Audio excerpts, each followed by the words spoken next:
बंदी छोड़ सतगुरु रामपाल जी महाराज जी की जय हो। परमात्मा की सभी प्यारी आत्माओं को दास का सत्साहिब। ये जो अखबार की कटिंग किसी भाई ने ग्रुप में डाली है, जिसमें सतलोक आश्रम मैनेजमेंट हरियाणा के पदाधिकारी लोग और मैनेजमेंट के मीडिया प्रभारी चांद राठी जी प्रेस कॉन्फ्रेंस के माध्यम से पत्रकारों से कह रहे हैं कि यदि केस वापस नहीं लिए तो चुनाव में करेंगे भाजपा का बहिष्कार। अब पुण्यात्मा इसी को कहते हैं थूक के चाटना। प्रेस कॉन्फ्रेंस के माध्यम से देश दुनिया के सामने कह रहे हैं, यदि हमारे ऊपर लगे मुकदमे वापस नहीं लिए। कौन से मुकदमे? बरवाला कांड के समय सतलोक आश्रम मैनेजमेंट हरियाणा वालों के ऊपर हरियाणा की भाजपा सरकार ने जो मुकदमे लगाए थे, उसके विषय में ये सतलोक आश्रम मैनेजमेंट हरियाणा वाले, उनके मीडिया प्रभारी कह रहे हैं, यदि केस वापस नहीं लिए तो चुनाव में करेंगे भाजपा का बहिष्कार। अब ना ही तो भाजपा ने केस वापस लिए और उसके बावजूद भी इस सतलोक आश्रम मैनेजमेंट हरियाणा ने बहिष्कार तो छोड़िए, उल्टा उन्हीं का समर्थन कर दिया। और आप सब जानते हैं, वो पीला पर्चा निकाल के और गुरुजी का आदेश बताकर भाजपा सरकार को तन मन धन से समर्थन दिलवा दिया। जबकि परम पूज्य परमेश्वर कहते हैं, भाई संत वचन पलटे नहीं, चाहे पलट जाए ब्रह्मांड। संत यहाँ परमात्मा ने भगत के लिए भी कहा है और संत परमेश्वर ने परमात्मा के लिए भी यूज किया है शब्द। तो कहते हैं संत वचन पलटे नहीं, चाहे पलट जाए ब्रह्मांड। तो इनका तो भाई हर महीने में एक पलटवार होता है। ये कभी बीजेपी का समर्थन कर देते हैं, कभी ये लोग बीजेपी का पक्ष ले लेते हैं। अभी बहुत सारे भगत भाई बहनों के मन में ये सवाल चल रहा होगा कि भाई आज से पहले इन सतलोक आश्रम मैनेजमेंट हरियाणा वालों ने, जहां इन्हें लगा कि यहाँ हमारा स्वार्थ है, यहाँ हमारा मनोरथ पूरा हो सकता है, इन लोगों ने बिना आगा पीछा देखे उन लोगों का समर्थन कर दिया। जैसे हरियाणा में आरक्षण को लेके जो आग लगी हुई थी, उस आग में इन्होंने गुरुजी का आदेश बता के भक्तों को कुदा दिया। राजस्थान में एक गैंगस्टर था आनंदपाल सिंह, जो अभी तो मर चुका है पुलिस एनकाउंटर में। उसकी सीबीआई जांच के लिए अपने राजनीतिक स्वार्थों को लेकर करणी सेना के कुछ लोग उसकी सीबीआई जांच का समर्थन कर रहे थे। तो देखिए, भगत होके, और वो भी कबीर भगत होके, और एक गुंडे की सीबीआई का जांच सतलोक आश्रम मैनेजमेंट हरियाणा ने संगत से करवा दिया, मूर्ख संगत से, और लाखों का दान भी उन लोगों को दे दिया। आज मेरे में एक रैली की थी इन लोगों ने, राजपूतों ने। तो उस राजपूतों की सभा में जो एक गैंगस्टर के समर्थन में थी और भगत होकर सतलोक आश्रम मैनेजमेंट हरियाणा ने हजारों की संख्या में भगत भाई बहनों को उस रैली में शामिल करवा दिया, नारे लगवाए, और सबके सामने वहां एक जोधपुर से कोई एलडी है, उसने 5 लाख रुपए का चेक भी दिया। उसके बाद और भी बहुत सारे धरने प्रदर्शन हुए और सतलोक आश्रम मैनेजमेंट हरियाणा वालों ने उन सभी धरनों में बेचारी भोली संगत को गुरुजी का आदेश बता के शामिल करवाया। तो अब बहुत सारे भगत भाई बहनों के मन में यह शंका उठ रही होगी कि भाई अभी जो किसान आंदोलन चल रहा है, जो वर्ल्ड वाइड हो चुका है, विश्वव्यापी बन चुका है, हर देश की सरकारों की नजर इस किसान आंदोलन के ऊपर है कि सरकार झुकेगी या किसान हटेंगे। इतना बड़ा आंदोलन और किसान बेचारे अपने हक की लड़ाई लड़ रहे हैं, कोई राजनीति नहीं इसके अंदर। उसके बावजूद भी इन काल एजेंट सतलोक आश्रम मैनेजमेंट हरियाणा वालों ने किसानों का समर्थन क्यों नहीं किया? इसके पीछे एक बहुत बड़ा रीजन है पुण्यात्मा। समझदार भगत भाई बहन समझ जाएंगे, और जिनकी बुद्धि में कचरा भरा हुआ है वो नहीं समझेंगे। देखिए, सबसे पहला रीजन तो ये है भाजपा सरकार के खिलाफ ना बोलने का इन लोगों के द्वारा। पहला रीजन तो ये है कि आपने देखा होगा, हाल ही कुछ दिनों पहले इन्होंने एक पीला पर्चा निकाला था, जिसमें बिहार और हरियाणा में जो चुनाव थे उन चुनाव में इन लोगों ने उस पीले पर्चे के माध्यम से संगत को आदेश दिया था कि गुरुजी का आदेश है, हमने बीजेपी का बिहार में और हरियाणा में जो चुनाव है तन मन धन से समर्थन करना है और अपने आसपास के यार मित्र रिश्तेदारों को भी कन्विंस करना है कि आप बीजेपी को वोट डालिए, क्योंकि बीजेपी की विचारधारा और संत रामपाल जी महाराज जी की विचारधारा मेल खाती है। ये देश दुनिया को आगे बढ़ाने की विचारधारा। ऐसा कह के इन्होंने बेचारी भोली संगत से वोट भी डलवाई और सपोर्ट भी करवाया। अब कोई भी आदमी है, आप देख लीजिए, आजकल तो दुनिया में अगर कोई वोट भी डालता है तो या तो वो पैसे लेता है या फिर उसको दारू का पौवा चाहिए 90% लोगों को, या जरूर उसका उस पार्टी से कोई राजनीतिक स्वार्थ होता है, वरना आजकल लोग वोट भी नहीं डालते। तो सबसे पहला रीजन तो ये था कि बीजेपी सरकार को मूर्ख बनाते हुए इस सतलोक आश्रम मैनेजमेंट हरियाणा ने ये कह के कि संत रामपाल जी महाराज जी के 3 करोड़ शिष्य हैं, जबकि ये गलत है। 15 लाख से ऊपर शिष्य संत रामपाल जी महाराज जी के वर्तमान में पूरे विश्व में नहीं है, 15 लाख से ऊपर नहीं है। तो ये तो झूठ के शहंशाह लोग हैं। इनको तो बीजेपी से मोटा पैसा चाहिए था करोड़ों में, और वे सरकारें तो देती है पैसा, उनको तो जीतने से मतलब है, वोट से मतलब है। तो बीजेपी सरकार ने इनको करोड़ों रुपया दिया ये सोच के कि संत रामपाल जी महाराज जी के जितने भी वोट हैं वो सब हमारे पाले में आ जाएंगे। तो पहला रीजन तो ये कि ये लोग कुछ ही महीने पहले बीजेपी सरकार से करोड़ों रुपया डकार चुके हैं एक एग्रीमेंट के तहत। तो अब ये बीजेपी का विरोध कर नहीं सकते, ये इनकी मजबूरी है। अगर करेंगे तो बीजेपी का डंडा तैयार है। दूसरा सबसे बड़ा रीजन ये है कि साल भर पहले आप सब लोगों को पता है सतलोक आश्रम मैनेजमेंट हरियाणा ने एक जज हैं देशराज चालिया, जिनका मुकदमा सतगुरुदेव जी का मुकदमा जिनके अंडर में था, विचाराधीन था।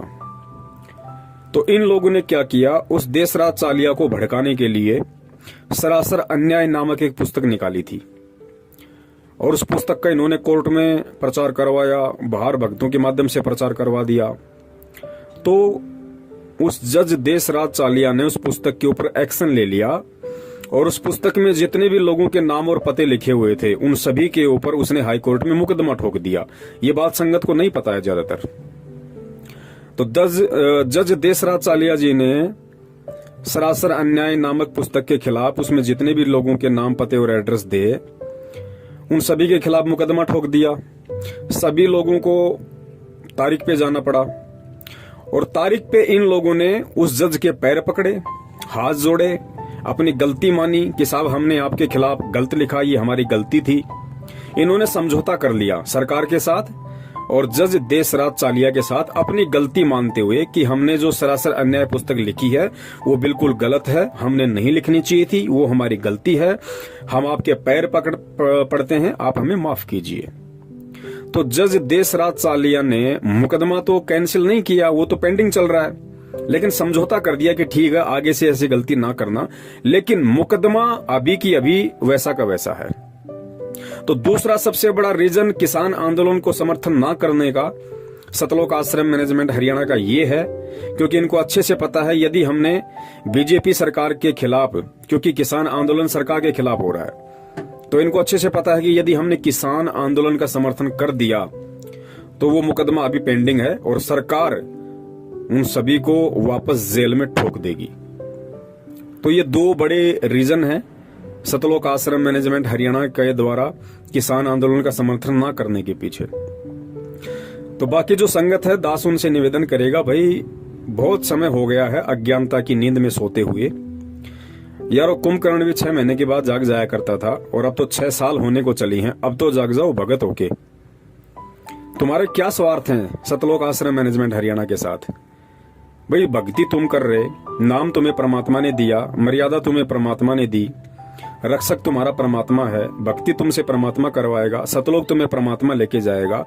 मेरे कहने का मतलब ये है कि बाकी जो संगत है जो मूर्खता में, अज्ञानता में, नादानी में सतलोक आश्रम मैनेजमेंट हरियाणा को ही अपना भगवान समझ के उनके तलवे चाटने में लगी हुई है, क्या सारी जिंदगी ऐसे ही लगे रहोगे?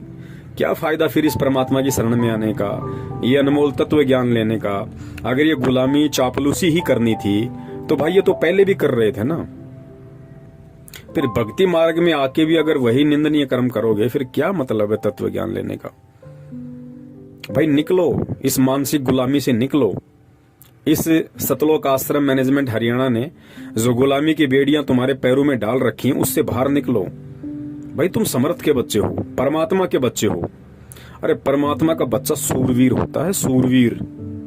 सूरवीर किसे कहते हैं पता है? सूरवीर उसे कहते हैं जो केवल सत्य की लड़ाई लड़ता है, और सत्य की लड़ाई में चाहे उसका शीश कट जाए वो घबराता नहीं है। तो पहले अपने बाप को देखो कि तुम्हारा बाप 2-2 बार जेल, दुनिया से किस कदर वैर भाव, वो भी सत्य के लिए, आप और हमारे तक ये सच्चाई पहुंचाने के लिए, आप और हमारे उज्जवल भविष्य के लिए। और हम क्या कर रहे हैं? हम उन्हीं लोगों के पैर चाट रहे हैं, गुलामी कर रहे हैं, उन लोगों के मानसिक गुलाम बन के रह गए जिन लोगों की नादानी के कारण, जिन लोगों के षड्यंत्र के चलते 2014 बरवाला कांड हुआ। और तुम्हारे परमपिता परमेश्वर सतगुरु रामपाल जी महाराज जी को उन्हीं लोगों की मनवस हरकतों के चलते और 5-5 व्यक्तियों के मर्डर के मुकदमे में डबल आजीवन उम्र कैद की सजा हो चुकी है। और आज तुम्हारे उसी परमपिता परमेश्वर सतगुरु रामपाल जी महाराज जी के हर दिन नित नए आदेश बता बताकर तुम्हें लूटा जा रहा है, तुम्हारा आर्थिक शोषण किया जा रहा है, तुम्हारा मानसिक शोषण किया जा रहा है। यार कमाल हो गया।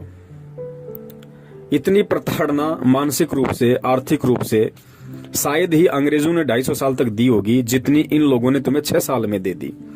और तुम हंसते हंसते बिल्कुल जैसे भांग पी रखी हो आदमी ने, उसे पता ही नहीं कि मेरे साथ हो क्या रहा है। तो मेरे कहने का मतलब यह है कि फिर क्या फायदा ये तत्व ज्ञान लेने का? क्या फायदा फिर संत रामपाल जी महाराज जी की शरण में आके भक्ति करने का? चले जाओ आसाराम जी की शरण में, चले जाओ राम रहीम जी की शरण में, चले जाओ धन सतगुरु में। क्या फायदा फिर यहाँ आके? अरे ये निराला पंथ है भाई, दुनिया से हटके है। इसके नियम कायदे कानून भी दुनिया से हटके हैं। यहाँ गुलामी के लिए जगह नहीं है, चापलूसी के लिए जगह नहीं है।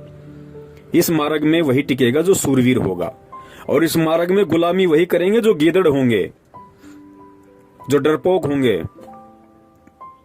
वही लोग इस मार्ग में चापलूसी करेंगे, गुलामी करेंगे। सतलोक आश्रम मैनेजमेंट हरियाणा का सतगुरु रामपाल जी महाराज जी से कोई संबंध नहीं है।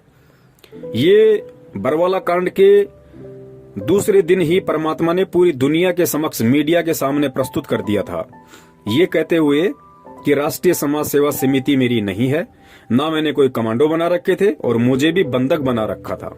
और जो काले कपड़े वाले लोग थे वो राष्ट्रीय समाज सेवा समिति के थे, और समिति मेरी नहीं है। ये परमेश्वर ने पूरी दुनिया के सामने कहा है।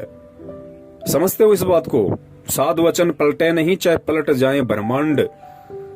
लेकिन गुरुजी को कोई साध माने तब ना, गुरुजी को कोई परमात्मा माने तब ना, गुरुजी को कोई संत माने तब ना। ये बातें तो उन लोगों पे लागू होती हैं जो अपने गुरुदेव को परमात्मा मानते हैं, जो अपने गुरुदेव के एक एक वचन और एक एक आदेश की पालना करते हैं, जिनको ये पक्का पता है कि उनका गुरुदेव दोगला नहीं है। ये उन लोगों के लिए है। लेकिन बाकी संगत जो सतलोक आश्रम मैनेजमेंट हरियाणा के पीछे लगी हुई है, वो तो अपने परमात्मा को दोगला मानती है।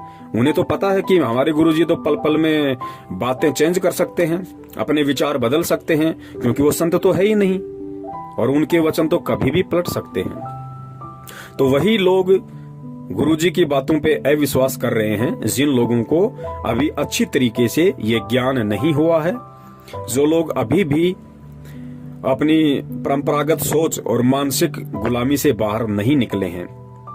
बाकी देखिए और कितने भगत हैं 70% को छोड़ के, जो 30% भगत हैं, जो आज सतसेवकों के नाम से जाने जाते हैं, जो किसी के दबाव में फैसले नहीं लेते, वो किसी के आगे झुकते नहीं हैं, वो किसी से डरते नहीं हैं।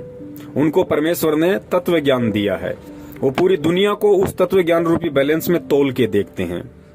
उनके आगे कोई भी आदेश यदि निकाला जाता है, कोई भी पीला पर्चा उनको दिया जाता है, तो सतसेवक ऐसे आंख बंद करके विश्वास नहीं करते, क्योंकि परमेश्वर ने कहा कि बेटा मैंने तुझे जो अनमोल तत्व ज्ञान दिया है वो हर दुनिया की समस्या का समाधान है, हर संकट का समाधान है, हर बातचीत का हल है।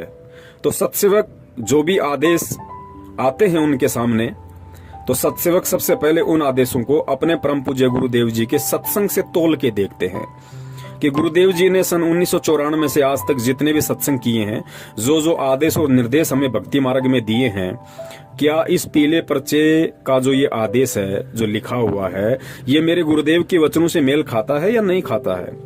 अगर गुरुदेव के वचनों से मेल नहीं खाता है तो वो हमारे लिए अस्वीकार्य है, हम उसकी निंदा करते हैं, हम उसको स्वीकार नहीं करते, क्योंकि फिर वो किसी गधे का आदेश है, हमारे गुरुदेव का आदेश नहीं है।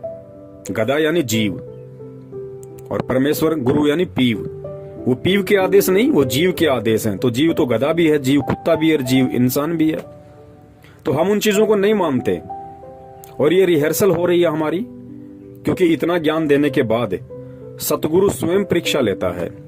प्रेरणा काल की होती है और काल के माध्यम से ही परमात्मा अपने बच्चों की परीक्षा लेता है। ये आपको ज्यादा समझाने की जरूरत नहीं है, क्योंकि ऐसे बहुत सारे एग्जाम्पल, बहुत सारे ऐसे उदाहरण हैं। क्योंकि काल ने परमेश्वर से कहा था कि परमात्मा, जब आप पिछली पीढ़ी में जाओगे या आप नीचे जाओगे, आप केवल अपना ज्ञान देना। और एक दो वचन और मांगे थे कि परमात्मा, आप कलयुग में जितने मर्जी जीव ले जाना, 3 युग में जीव ना लेके जाना। तो काल तो खुश हो रहा था ये वचन मांग मांग के कि मैं सभी जीवों को तब तक भ्रमित कर दूंगा, कोई भक्ति के लायक बचेगा ही नहीं, आप पे कोई विश्वास करेगा ही नहीं, सबको पत्थर पुजारी बना दूंगा, सबकी बुद्धि पे अज्ञानता का मोटा ताला जड़ दूंगा, भ्रष्ट कर दूंगा सबको मन कर्म वचन से। लेकिन परमेश्वर को पता था कि काल भी तो एक जीव है। तो परमात्मा को पता था कि ये जो वचन मांग रहा है वो मेरे लिए हितकारी है, वो मेरे पक्ष में है। और परमेश्वर की सोच से बाहर काल वचन भी नहीं मांग सकता। काल ने अगर वचन मांगे थे तो परमेश्वर की परिधि के अंदर ही मांगे थे। परमेश्वर अगर ना चाहते तो नहीं मांगता, लेकिन परमेश्वर भी यही चाहते थे कि ये जो मांग रहा है बस यही मांगे और वो मेरे लिए उचित रहेगा। क्योंकि मालिक को पता था कि 3 युगों में, द्वापर, त्रेता, सतयुग में, इस जीव के पास में इसके पुण्य कर्म इतने रहेंगे कि इसको जरूरत ही नहीं पड़ेगी भक्ति और भगवान की। इसके ऊपर संकट आएगा ही नहीं, को दुख आएगा ही नहीं। और जब आत्मा पे संकट, परेशानी, दुख नहीं आती है तो आत्मा कभी भी परमात्मा की तरफ नहीं बढ़ती है। तो परमेश्वर को पता था कि 3 युग तक तो ये खूब मौज मस्ती करेगी, इसके पास इतने पुण्य हैं। लेकिन जब चौथा युग कलयुग आ जाएगा और इसके पुण्य समाप्त होंगे, पाप कर्मों का दौर शुरू होगा, उसके बाद आत्मा रोएगी। जब आत्मा रोती है तो परमात्मा उसकी सुनता है। तो काल तो खुश हुआ था कि चौथे युग में परमात्मा जितने मर्जी जीव ले जाना, और परमात्मा को पता था कि बेटा ठीक है, चौथे युग में लेके जाऊंगा, इससे पहले तो ये जाने के लायक भी नहीं है। तो ठीक इसी प्रकार पुण्यात्माओं, वर्तमान में जो घटनाएं घट रही हैं, सतलोक आश्रम मैनेजमेंट हरियाणा के माध्यम से जितने भी मनवस तानाशाही फरमान संगत के सामने पेश किए जा रहे हैं और गुरुजी के आदेशों का जुमला पहना के संगत से उनकी पालना करवाई जा रही है, संगत का भक्ति धन बर्बाद करवाया जा रहा है, श्वासें और समय बर्बाद करवाया जा रहा है, ये सारे के सारे कुक्रम काल प्रेरणा से ये सतलोक आश्रम मैनेजमेंट हरियाणा वाले कर रहे हैं।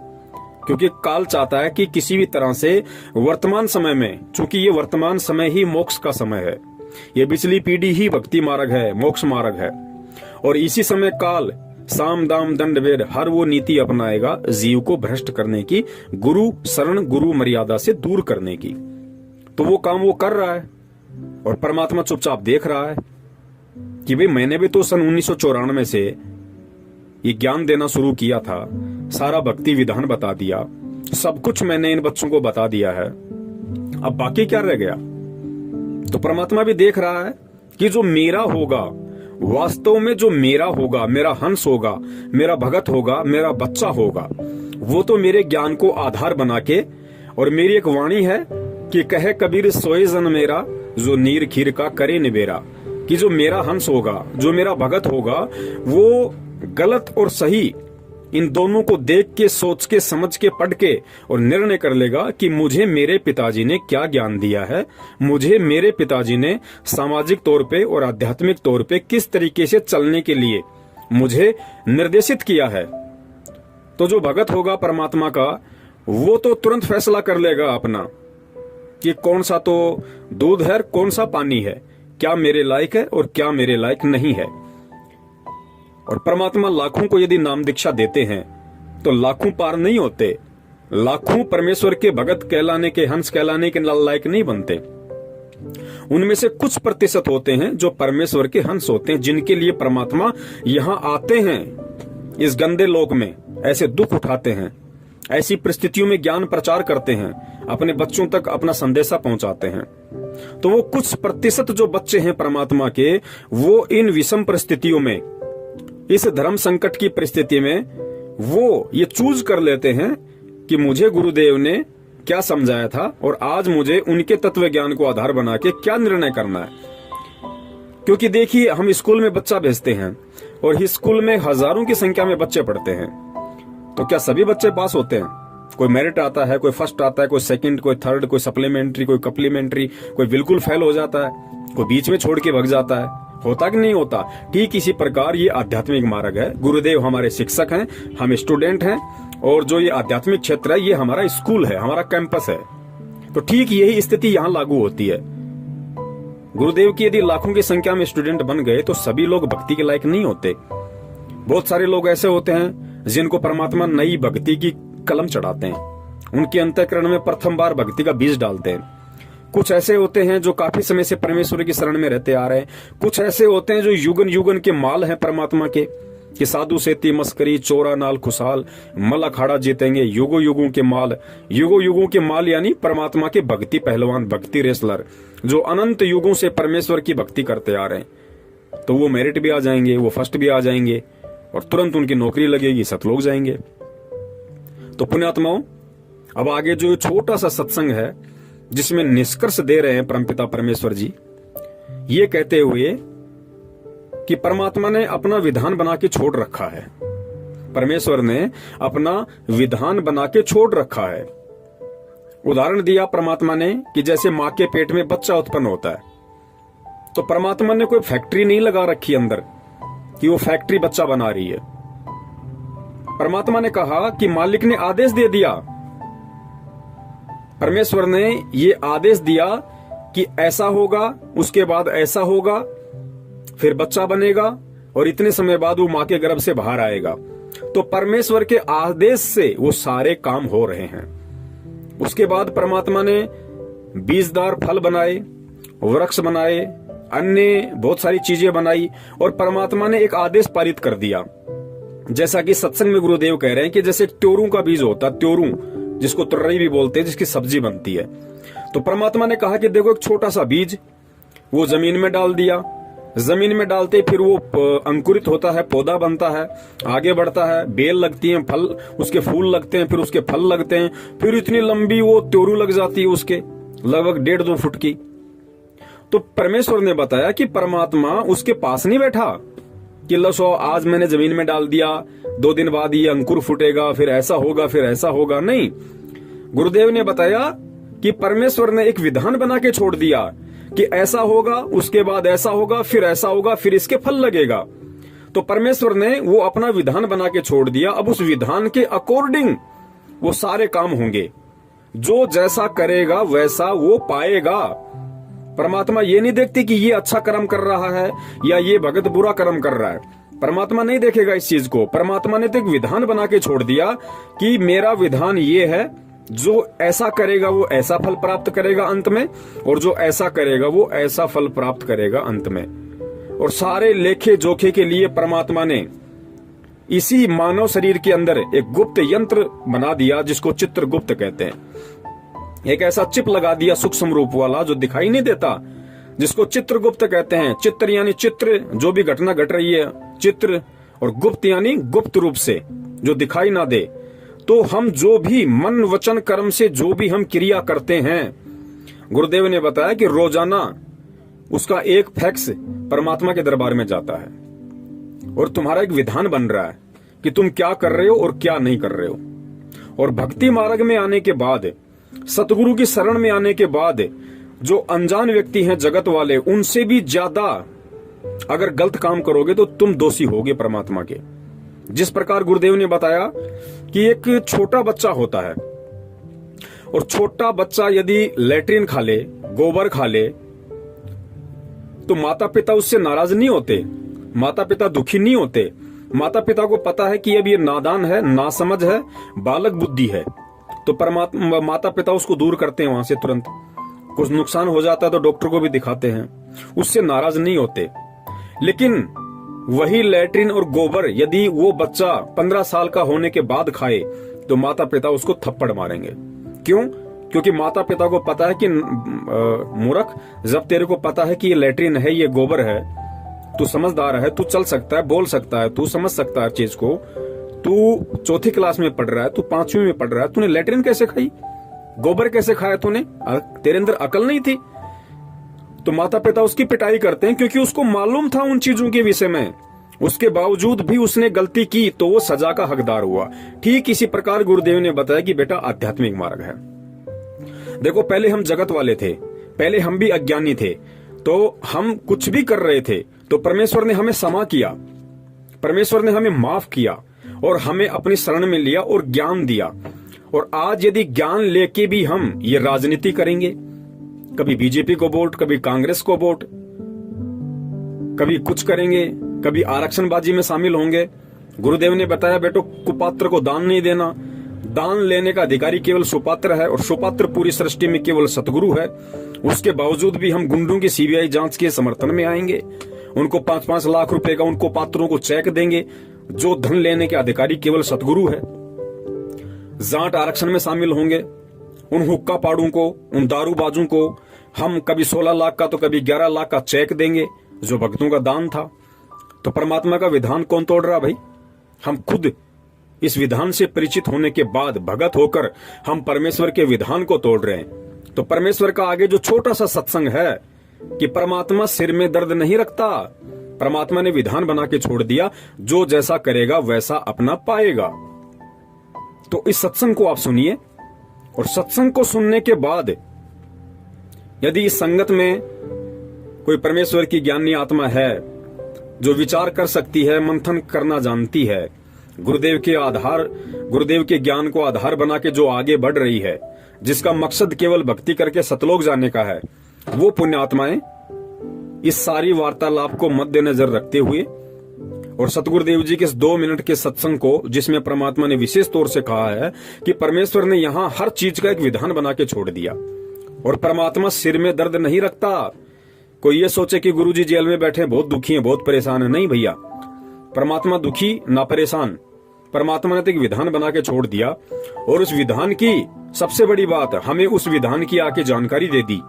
और जानकारी देने के बाद भी यदि हम आग में हाथ देंगे, हम यदि भगत होके ये राजनीति वाला लैट्रिन खाएंगे, कुपात्रों को दान देंगे, कोई भी हमें कह देगा ये गुरुजी का आदेश है, हम झट से उसकी पालना कर लेंगे बिना आगा पीछा देखे, बिना उसकी बातों को, उसके आदेशों को गुरुजी के ज्ञान से मैच किए, तो परमेश्वर ने कहा कि परमेश्वर सिर में दर्द नहीं रखता, फिर वो जैसा करेगा वैसा ही अपना भोगेगा।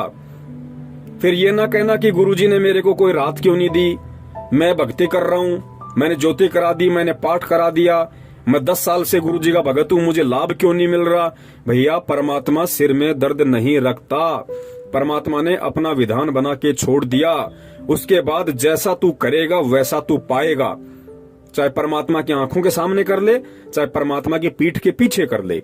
पीठ पीछे अच्छा करेगा तो परमात्मा अच्छा ही देगा, और आंखों के सामने यदि गलत करेगा तो तुझे तेरा गलत ही मिलेगा, परमात्मा तुझे मना नहीं करेगा। तो ये सत्संगों का सार है जो परमेश्वर ने इस 2 मिनट के ऑडियो में ये बात कह दी कि परमेश्वर ने अपना विधान बना के छोड़ दिया, परमात्मा सिर में दर्द नहीं रखता। तो इस चीज को वर्तमान में संगत ने सोचना चाहिए कि अगर जगत वाला कोई गलती करेगा तो परमात्मा उसको माफ कर सकते हैं, जैसे हमें माफ किया। लेकिन पुण्यात्माओं, आज हम भगत हैं, आज हम परमात्मा के विधान से, उनके तत्व ज्ञान से परिचित हैं। आज यदि हम ये गलतियां करेंगे तो पुण्यात्मा माफी नहीं है, फिर वही मिलेगा जो हमारे संस्कार में है। अगर पैर टूटना है तो पैर टूटेगा, भले आप संत रामपाल जी महाराज जी के बेटे हो। अगर आपको कोई आर्थिक नुकसान होना है तो होगा, भले आप उनकी बेटी हो। अगर आपके प्रारब्ध में मौत है तो आएगी, भले आप उनकी सांसारिक तौर पे आप उनकी पत्नी हो। तो बाकी संगत ने थोड़ा आंख खोल के, कान खोल के ये विचार करना चाहिए कि भक्ति मार्ग में ये गुलामी नहीं चलती, चापलूसी नहीं चलती। भक्ति मार्ग में ना कोई गुरु जी का बेटा है, ना कोई बेटी है, ना पत्नी है, ना माँ है, ना बाप है, ना कोई रिश्तेदार है, ना कोई काका ताऊ चाचा भाई बंधु रिश्तेदार है। भक्ति मार्ग में यदि गुरु का कोई असली है, यदि गुरु का कोई रिश्तेदार है, यदि गुरु का कोई बेटा बेटी है, तो परमेश्वर ने साफ कर दिया कि मेरा बेटा बेटी वो है जो मर्यादा में रह के और परमात्मा के विधान के अंतर्गत चलते हुए सत भक्ति करता है। वो परमात्मा का असली बेटा बेटी है। अन्यथा ये जो आप सांसारिक तौर पे जो मंजू अंजू वीरेंद्र मनोज महेंद्र अमित अनारोमाई आप जो देख रहे हैं ना, ये गुरुजी के रिश्तेदार, ये कोई रिश्तेदार नहीं है गुरुजी के। अरे परमात्मा ने तो एक मानव शरीर में आके भूमिका करनी थी, उस भूमिका के तहत ये भी एक पात्र है। इससे ज्यादा कोई औकात नहीं है इनकी। ये हमसे कोई बड़े नहीं है, ये कोई देवी देवता नहीं है, ये भी दो कौड़ी के जीव हैं जिन्हें हम गुरुजी का भाई बंधु बेटा बेटी रिश्तेदार समझते हैं। और ये तो संगत से भी गए गुजरे हैं। ये तो बाकी जो संगत है ये तो उससे भी गए गुजरे हैं। इनका तो कोई औचित्य नहीं अगर ज्ञान आधार से आप देखो तो पुण्यात्माओं विचार करो, समझो।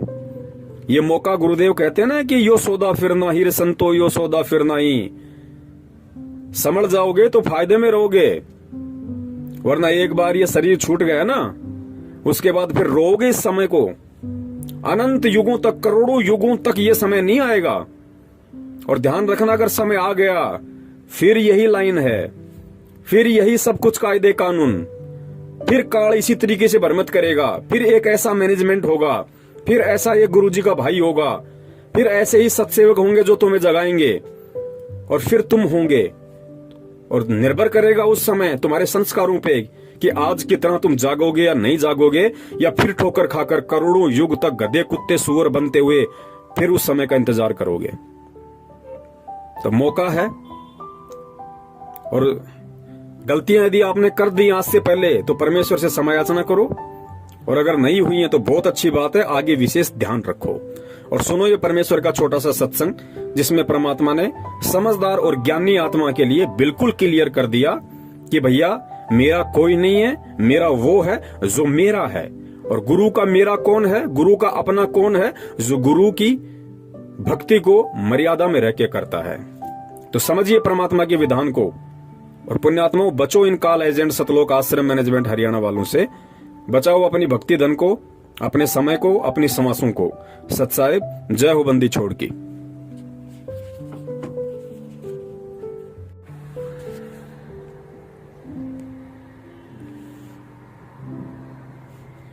और उसको भी कह दिया कि तूने भी इसके ऊपर आसक्ता व्यक्त की है, तो परमात्मा के दिल से उतर गए हो और जाओ इसके साथ धक्के खाओ। तो इस ज्योत निरंजन ने फिर बहुत विनय करी कि मुझे यही रहने दे, बाहर ना निकाले। जोगजीत मेरी अर्ज कर दे परमात्मा से। जोगजीत ने कहा कि फाइनल फैसला है, जोगजीत रूप में परमात्मा ने कहा, और निकल गया यहाँ से। 2 सेकंड लगा बस। इतने में इतना ही कहना था, ये 21 ब्रह्मांड विमान की तरह खिसक पड़े वहां से। पर जिसके एक वचन पर सारे ब्रह्मांड चल रहे हैं, कबीर परमात्मा के, सतपुरुष के, पूरे एक वचन से कि जाओ ऐसे ऐसे करो, ऐसे सब पदार्थों में गुण एक वचन से भर दिए। और वो अपनी क्रिया उस परमात्मा के वचन से कर रहे हैं। अब जैसे एक तोरी का बीज कैसा होता है, और उसको बीज देते हैं और उसमें क्या बन जाता है, फिर आगे क्या लगते हैं, क्या ये जादू नहीं? ये ब्रह्मांड ऐसे ही बनाए परमात्मा ने, उसके वचन से ये सब पदार्थ कार्य कर रहे हैं, उनमें गुण भर दिए परमात्मा ने कि ऐसे से ऐसे तुम ऐसा होगा, ऐसा ही हो रहा है। हमारा माँ के पेट में शरीर बनता है, एक पानी की बूंद तो है, अंदर फैक्ट्री लगा रखी है, उस मालिक का आदेश ऐसे होगा। अरे देखो क्या बने हैं, कैसे सुंदर, कितने कितने मोड़, कहाँ कहाँ इसमें हार्ड न्यारी, चाम अलग से, रक्त अलग से, सब मलमूत्र की कोथली न्यारी न्यारी। कोई ये बना के दिखाओ साइंस वाले किसी मटेरियल से, ऐसे उस परमात्मा का ही मटेरियल है, उससे ये अनुसंधान कर लेते हैं। और भूल जाते हैं भगवान को। तो सब गुण उसी के दिए हुए हैं, उनका आदेश है ऐसे ऐसे होगा, इसके बाद ऐसे होगा, वो ही हो रहा है। अब परमात्मा ने सारा कुछ बनाकर सिर में दर्द नहीं रखा, विधान बना दिया, ऐसा करेगा उसको ऐसा होगा, ऐसा करेगा उसको ऐसा फल मिलेगा, इस बीज से ये होगा, इसमें ये गुण है, सभी पदार्थ बनाकर भेज दिए। और फिर विधान बना दिया कि ये मंत्र जाप करोगे तो इस तरह लाभ होगा, ये आपकी आपत्तियां टल जाएंगी। तो उस विधान से हम परिचित नहीं थे, जिस कारण से हम दुख पा रहे थे। अब वो विधान इस दास को बता दिया परमात्मा ने और सरियाम कर्ण का आदेश दे दिया।